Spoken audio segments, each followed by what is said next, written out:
Hey, thanks for joining me. I'm excited to get back to Savage Wolverine. This is issue 7. This was a series that I remember picking up, and I remember it came out, and there was a lot of hype around it, and I remember enjoying it, but I don't remember a lot about the stories for whatever reason. I don't know what it was, but revisiting them, I've specifically jumped. Like the last one I did was issue 6 with this one right here. And I jumped right to these because, of course, it's Joe Mad art, and that's what we're here for. And Joe Mad is one of those guys where no matter what he's doing, the book's going to be interesting for the art alone. Even if the story is boring or it sucks or it's not well constructed or whatever the case may be. But you get Joe Mad on art, and you got my attention because he doesn't do much comic work anymore. And we all really wish he would. Come on, Joe Mad, please come back and draw some comics. I know you're all about those video game things. I do get it, but boy, do we want some comics from you. Anyway, the story as was set up, we jump right into it with Elektra. She's, not the same character that Frank Miller wrote her. There's pre-Daredevil 181 when she died, and then after that where she was brought back to life, and she's kind of this spooky, scary kind of character, a lot of mystery surrounding her. I like the character a lot, actually, when it's kind of done the right way. She's very interesting, and when Joe Mad draws her, the red outfit, the long bandana, carrying swords, a lot of skin showing, she's pretty interesting. It's a fun character. But the story set up, Wilson Fisk is got some dealings going on with the Hand, and they're not exactly having a successful partnership. So the Hand has threatened to kill Fisk. And so how is that going to get resolved? We cut back to, this is the era of like the new Avengers, where you have Captain America and Iron Man, but the team also consists of like Wolverine and Spider-Man and like Spider-Woman and Luke Cage and things like that. All comics we'll get to eventually. But eventually, Wolverine gets contacted by Elektra. She shows up because she needs help with her current situation, and she knows that Wolverine is someone who can and will go to the extremes that she will do and needs. That's the kind of backup that she's looking for. So she shows up to get Wolverine's help. And there's this really funny page of interactive dialogue where Spider-Man's trying to talk to her, and he just kind of keeps talking himself into a hole. And it's really well done. God, I talked about it in the previous review, but that shot of Elektra just looks so good. Joe Mad is just the absolute champ. But yeah, Wolverine takes off with Elektra. The Hand ninjas are making their evil plans, and Wolverine and Elektra show up, and they're going to go run into Wilson Fisk here. Now, Wolverine just kind of assumes we must be here to kill him. I mean, what else would we be doing? They get intercepted by, I guess there's a girl Bullseye, lady Bullseye. So some action starts happening. There's this great shot of her throwing stars. But Wilson Fisk stops the confrontation, and we find out that Fisk and Elektra are kind of working together, and they need Wolverine's assistance. Like, we need you to join us. We're pretty sure that the Hand is going to try and resurrect Bullseye, of all people. And what a horrible situation that would be. So you need to come help us. And then we get back with the evil Hand guys, and there's these undead creatures, whatever the hell they are. They're called the Arbiters. So these are some kind of new villains showing up that we have to deal with. So just a quick recap of the previous issue. So the next issue, starting right here, Wolverine and Elektra together. I would think I was saying in the previous book, and I don't remember because I had a question. The question being like, I don't know that I've ever seen Wolverine and Elektra together before, like teaming up, fighting. And I have to imagine somewhere they have. Like, this can't be the first time. The characters interact as if this is not their first time, but I can't remember. So somebody tell me, have these characters like teamed up before? It is a great pairing, I gotta say. Elektra's kind of like a silent, deadly assassin, and Wolverine could be all of that as well. And so just, I don't know, the idea of them teaming up. I have to say, of course, we're here for the art. But the writer I was talking about in the previous book, Zeb Wells, it's a name that I remember seeing. I don't remember what I've ever seen previous to this or since. And I just don't know anything about the writer, what they've done. But I got to say, after reading the story in this, specifically the dialogue, I got to say, I'm a fan. He's got a really interesting way of writing things and constructing a story and the words said between the characters. There's moments where I'm like, man, that was really well done. That works. I like it a lot. So it's a special treat when you're picking up a book solely for the art, but you're also really liking the story. The story here, this is all Wolverine's inner thoughts. Says, ain't going to be no surprises here. I know how this part goes. This is the part where we kill a whole bunch of ninja. Hand ninja, of course, tends to happen when I spend any length of time with Ms. Nachios. Of course, we're not usually working for the Kingpin when we do it. Faction of the Hand ain't happy taking orders from the Fat Man anymore. Plans on bringing in the world's most dangerous assassin back to life in order to see him out. The dead assassin happens to be Bullseye, which means Elektra will do anything to keep that from happening. Good for Fisk, bad for the Hand. So you get this shot. I love this shot of Elektra just kind of sitting there in like a meditative state, the lighting above her, just silent, quiet. We never get her inner thoughts, which adds a wonderful layer of mystery, which I never paid attention to until I think I was reading an interview with Eric Larson. He was doing an issue of Dragon, at least one, maybe a couple, where he stopped putting in the thought balloons or the inner monologue of the character because he feels like it adds a layer of mystery if you don't get to hear their inner thoughts. All you read are the words they speak. And that is like, it's really kind of simplistic when you think about it, like how obvious it is. But it never occurred to me until I read that. And I was like, oh my God, that's actually a simple but brilliant way to add mystery to your character. We never get into Elektra's inner thoughts, ever. And it makes her so much more interesting. But we are literally hearing everything that Wolverine himself is thinking. And that fits. Wolverine's more open. He is an animal, but he's also a man, and he's got a heart and a soul. And, you know, to hear his thoughts, it works. We get his thoughts, but none of hers. It's a great balance. So they're getting ready to go do their mission. Wolverine's throwing his mask on. I really love that shot right there. That looks so good. Wolverine's inner thoughts continue, says, been here too many times waiting for the word to do what I do best. Like I said, no surprises here. Done this 1,000 times before. How come I can't stop thinking about it then? How come tonight I feel its weight? Why does this feel just like Judgment Day? So Wolverine and Elektra jump out of the helicopter. Great shot. You know, big, awesome shot. Like, I always make fun of the typical kind of stereotypical scene of like the heroes jumping out of a vehicle to go into a mission. When you got Joe Mad drawing a badass Wolverine and Elektra and a great helicopter, it's great. And speaking of dialogue, simple dialogue and character moments that just stand out so well. They just jump down out of the helicopter, land on a roof, and visually there's nothing there. Wolverine just starts to speak. He says, Elektra, and she cuts him off. She gets back to back with him, and she says, I am not deaf. So he's about to say, like, there's somebody here because he can hear it. And she just cuts him off. She's like, yeah, no shit, I can hear him too.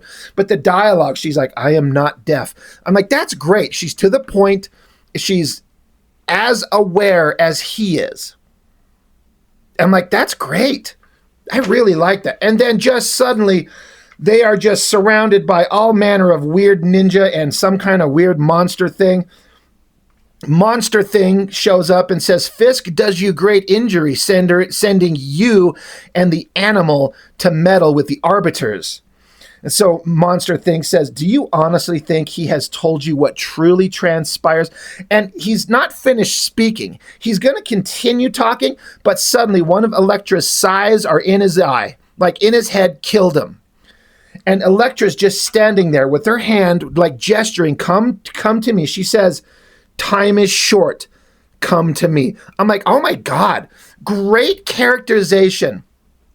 She knows exactly what's going on. Guy's getting mouthy and throwing out a bunch of dialogue, and she just shuts him up instantly, kills him, and she's like, I don't have a lot of time. Let's go. I love it. That's just great. It's just, she's a mystery. She's deadly. I like her. Joe Mad draws her so well. She jumps up as this ninja comes slicing at her. She jumps over him, grabs the top of his head, and as she jumps over him, she twists, snapping the ninja's neck. Love it.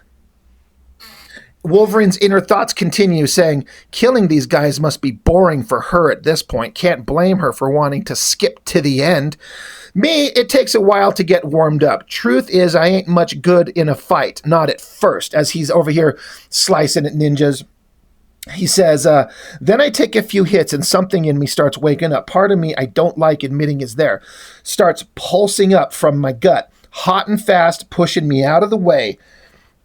When it boils and it's way up to my eyes, vision goes blurry. I've fought it back before, held it at bay. I can count the times on one hand. So he's talking about that like berserker rage he goes into. And he's saying like he can feel it welling up in him. And he's resisted that urge before. He can resist it, but the amount of times that he's ever been able to do that, he can count on one hand. So very, very few times. But now he just unleashes. He says, this ain't one of them. So he's roaring, slicing through the ninja here. I like this one. This shot right there, where you got the ninja's wide eye as he realizes the danger they're in. I like how there's no motion lines showing the movement of Wolverine's claw here, but you can see that the ninja's mask has been sliced open, and then his sword has been cut into multiple pieces from Wolverine cutting his sword in half, or in multiple pieces. Great art. I should mention, we all kind of know this, but this is all shot straight from Joe Mad's pencils, and I mention this every time. At some point, he abandoned using inkers, and I feel like it's a grave mistake.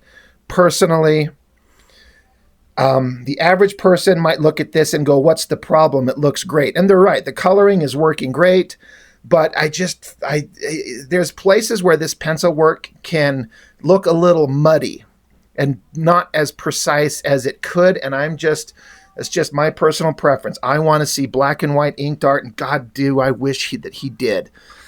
But all things considered, it works pretty damn well.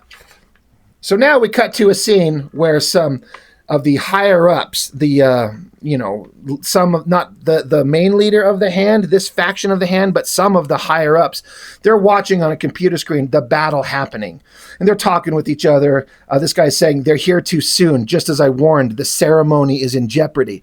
So this other guy is saying, well, how many of our ninja will you throw away at the whim of this little man? They're talking about this other guy who's part of the bad guy group here. This guy says, whatever is asked of us by the arbiters will be given. I would sacrifice all of our ninja to see Fisk cede the Hand to me. That your brother was among the fallen should be of no concern to you. Is your family not the Hand? Paburo is his name? Paburo? Have you not sworn to protect me like a brother? And the guy's kind of silently, just kind of like, yes, Zero, Z-I-R-O. So the guy says, do everything in your power, give your life if need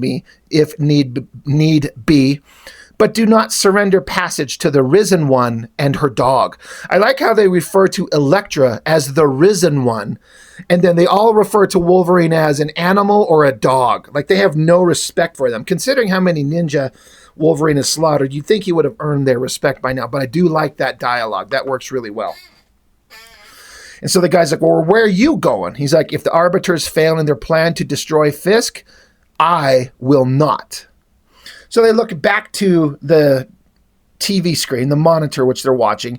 All the ninja are down except one that's at least still alive in Wolverine's hands. And Wolverine says, you going to open that door for us, bub?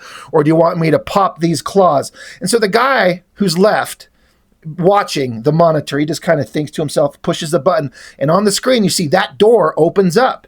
And Wolverine's like, well, how did that happen? And she says, you waste words. Let's go. Elektra's like, let's just go, dude. Like, we're not sitting here fucking around for nothing. Let's get going.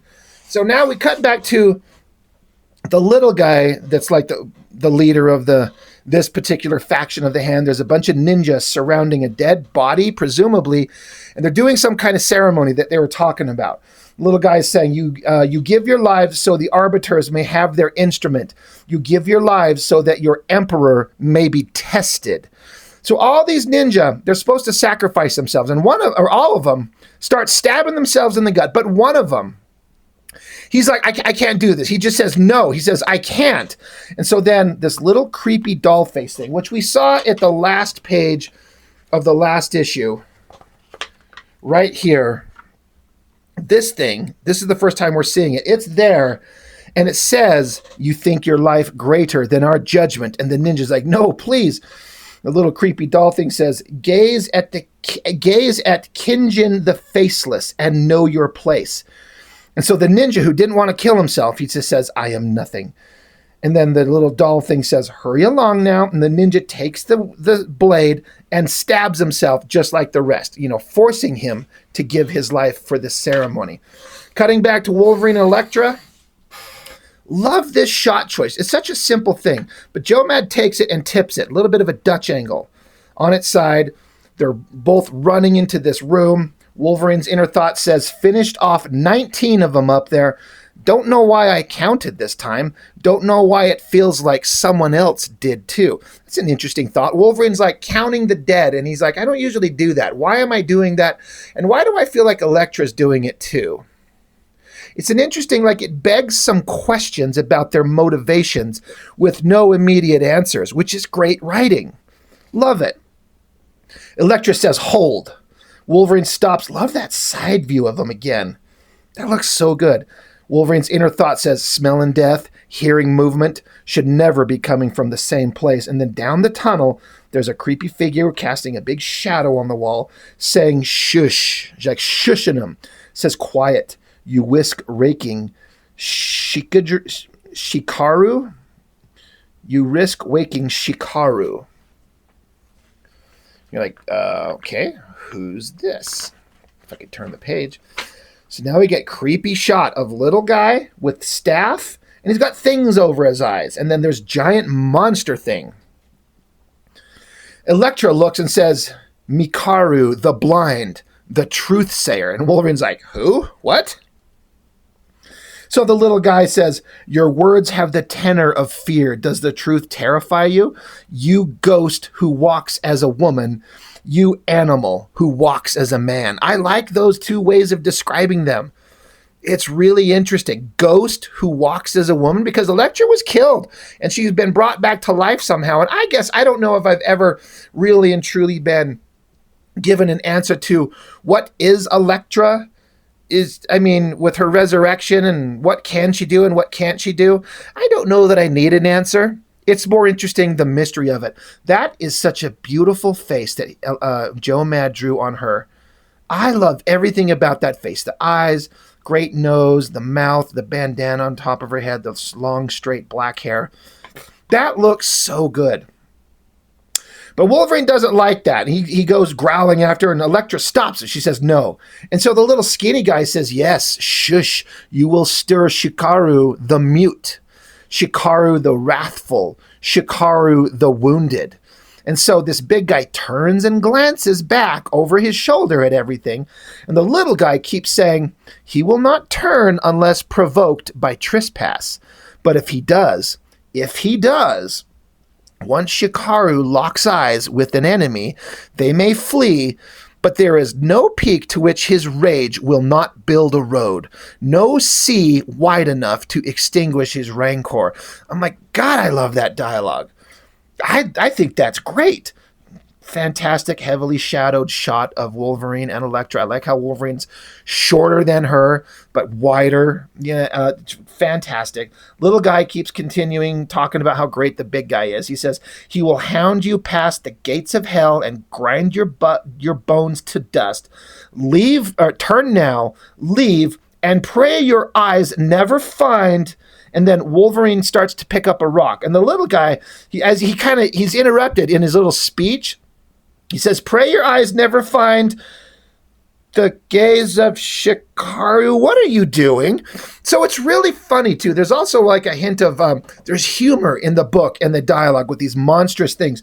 He's given this great speech about, you don't dare disturb this thing, because once he comes after you, there's no turning back. You're dead. And Wolverine's picking up a fucking rock. And the guy's like, what are you doing?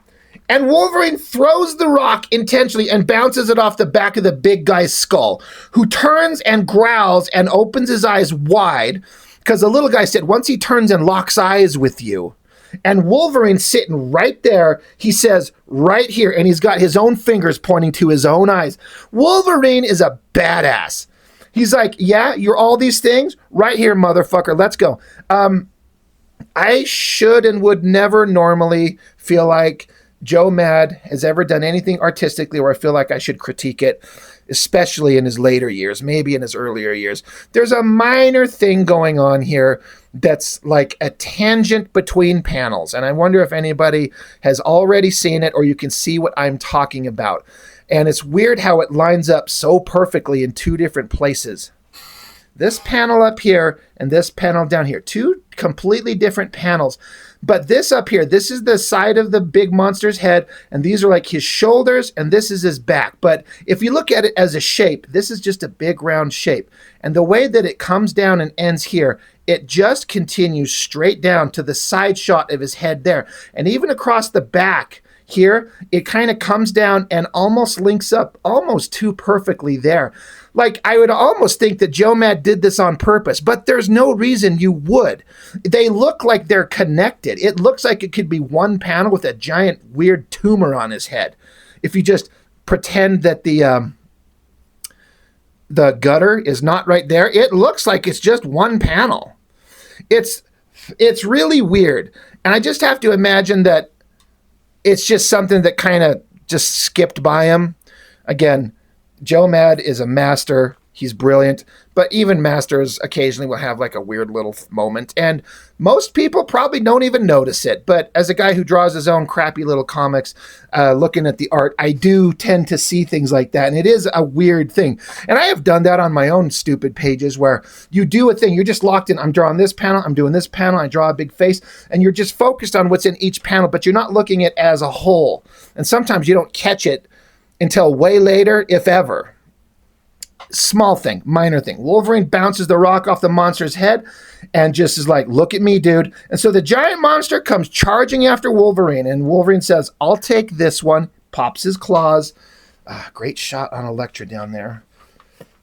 So then, giant, beautiful splash page as Wolverine and Shikaru just tackle each other. Fight is on. Joe Mad is fantastic at this stuff. That looks so good. So now, I forget the name, what she calls this little guy.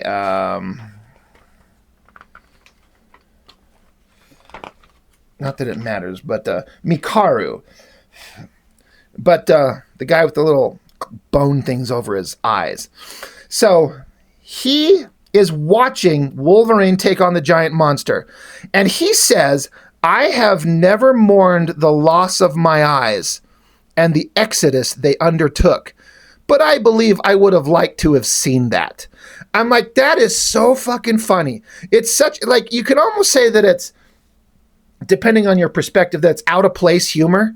It could be, but it's a really great kind of gag. This guy's like, I've lost my sight. I've never been sad for it because my eyesight and what happened with it was such a great thing. But he's like, but man, I really wish I could have seen that. And Elektra says, turn, we have business. He says, you seek to disrupt the resurrection. Why? Is Fisk not your enemy? Do you not wish to see him tested? And she says, not by him, implying that the idea is that they're going to bring Bullseye back to life, which I didn't know he was even dead, if that's the case, in this era. And she's like, yeah, I don't want Fisk happy. I want him tested, but I don't want Bullseye brought back from the dead. And so Mikaru here, he says, him, you spread Fisk's lies like a pestilence. Your tongue tickles my ears with their filth. So she says, "You are the liar." He says, "Am I not Mikaru the blind? Am I not the truth sayer?" And it causes her to stop for a minute. He says, "Go, you shall see, and then you may judge." A couple of awesome things on this page. Look at this shot of Elektra. I'll bring it up close. I love how Joe Mad didn't bother to even draw her face, just her eyes. Not necessary. You get the idea, the emotion, the feeling, the drama. It's all there with just her eyes and a little bit of shadow. That looks great. And then I love that shot of her kind of walking away. We got to have the big old booty shot. I'm always a fan. Love that shot of her face there and the weapons. He draws great women figures. Elektra is just so good. Back with Wolverine fighting the big monster. His inner thoughts say, "We spew sounds of hate and hurt, and we tear each other apart. Healing factor or not, this is the kind of fight that leaves scars. Neither one of us is going to be the same." That's around the time I lock eyes with him. That's when I notice, this son of a bitch is smiling. It takes me a second to realize I am too. So Wolverine's just as badass and deadly as this giant monster, which we all know. He's into it. Cutting back to the little wormy guy who leads the hand, who did the little sacrifice to raise the dead. The little guy says, "Such a mess. Perhaps with a little sewing, these..." And then he stops and he just says, "My, you are quiet, aren't you?" Because Elektra just snuck up right behind him and got his weapons right at his throat. He's just like, "Oh, shit, there you are." She says, "The body." He says, "You're too late." And says, "She's already gone." Now, again, we're supposed to think that we're raising Bullseye, but everyone's telling him, like, "We're not raising Bullseye. You've got it wrong." They say she. You see this coffin that the body was in, and the bandages are ripped up and fallen apart. Back with Wolverine and the monster, Wolverine's inner thought says, "There's a part of me that wants to tear flesh and rend bone, a part that would rather kill than think. I used to believe that part of me was inexhaustible, that no one could tussle with it long enough to find its end. I was wrong. There's nothing left. He's taken it all." He's saying that this guy has just beat the piss out of him to the point where Wolverine, he's like, "I don't have any more left. I've got no more gas in the engine." I love this shot of Wolverine's beaten, defeated face. And he says, "I almost want to say thanks." The monster slams him down hard, bam, and Wolverine apparently is out. Unconscious, defeated, which is something you don't see. At least not very often. Back with Elektra, she says, "Bullseye's body, where is it?" And this guy's like, "Bullseye? What use would the Arbiters have for a deranged assassin?" Elektra points her weapon at him and says, "They would use him to test the Kingpin." And he says, "Yeah, I'm sure they hope Fisk is made of stronger stuff than you, dear Elektra." "Oh, I see. That is how he won your allegiance, yes, by promising you revenge? How cunning. He may prove himself worthy to lead the hand yet." So he's like, he played you for a fool, Elektra, and she's just kind of coming to that realization. Back with, at another scene, it says Shadowland, Hell's Kitchen, New York City, and it says, "We have a security breach. Repeat, Section 3 is compromised." There's like a security guard yelling at the camera, freaking out. The voice says, "Mr. Fisk, you need to escape," and then he kind of like gurgles like a death rattle. A phone rings. Fisk answers it. It says, "Mr. Fisk, Elektra and Wolverine," and Fisk says, "have failed." And then the door itself gets kicked in, and Fisk says, "I'm sorry. I'll have to call you back." And we end with the splash page. There's a woman there that says Wilson. She's carrying a couple of bladed weapons. And Fisk says, "My wife is here." Like, oh, shit, I didn't see that coming. Vanessa? Is that her name? Of his wife. I didn't know at this time that his wife was dead. I like I said, I got these books. I read them, but I didn't commit the story to memory. These are September of 2013. So interesting. And I honestly don't even have the slightest clue of what happens in the next issue. I don't remember how this wraps up. I feel like I must have it. I don't remember what's going on. This cover, this for the next issue, Wolverine looks incredible. And the way that Joe Mad draws Elektra there, again, it's like she was built to be drawn by him.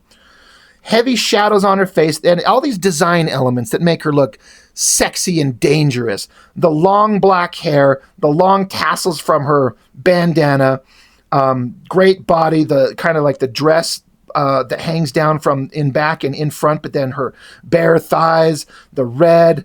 It's just such a fantastic, like, anime ninja design, and Joe Mad's built to draw Elektra.